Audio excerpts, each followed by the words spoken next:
আমরা মহাবিশ্বের এমন এক দেশে বাস করতেছি, ঠিক আছে।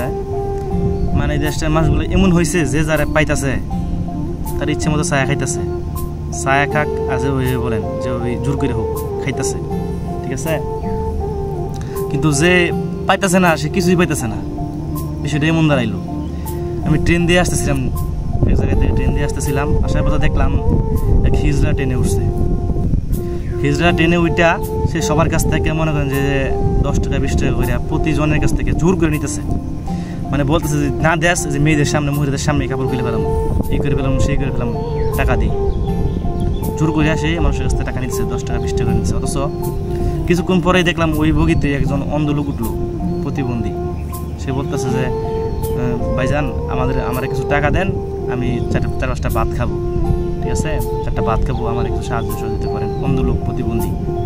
কিন্তু দেখলাম ওই বগিতে একজন লোক ছাড়া বা 2জন লোক সর্বোচ্চ গেলে কেউ আর তার টাকা দিল না, সাহায্য করলো না। অথচ একটু আগে কিন্তু একজন হিজলা এসে সবার কাছে জোরপূর্বক 10 টাকা 20 টাকা করে তুলে নিতেছে। তো আমাদের সমাজটা এই পর্যায়ে এসে দাঁড়াইছে, মানে জোরাজোরি করে এখন মানুষের কাছে যে যেরকম খাইতে পারতেছে নিতে পারতেছে, জোরাজোরি করে জোর করে বা প্রচুর খাটায়া। অথচ একজন মানুষ সহজ দিতে চায়, ঠিক আছে, মানে জোরাজোরি না কইরা একজন মানুষ সহজ দিতে চাইছে, অথচ আমরা তারা দিই না। কারণ সে জোর করতে পারতেছে না, তাই আমরা তার দিতেছি না। সে আমাদেরকে খুশামতি করতে পারছে না, ভাই দেন, সাহায্য করেন, সহযোগিতা করেন, এরকম বলতে পারতেছে না, বিধায় আমরা তাদেরকে দেই না।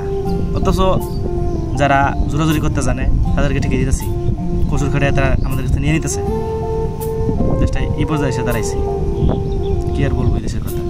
দেশের মানুষের মন বিবেক, মন মানুষের কথা কিচ্ছু নাই, যে যারা পারতেছে এবং জোরাজোরি করে খাইয়া চলতেছে, এরকম হয়ে গেছে এখন দেশের নিয়ম সিস্টেম, এগুলো হয়ে গেছে।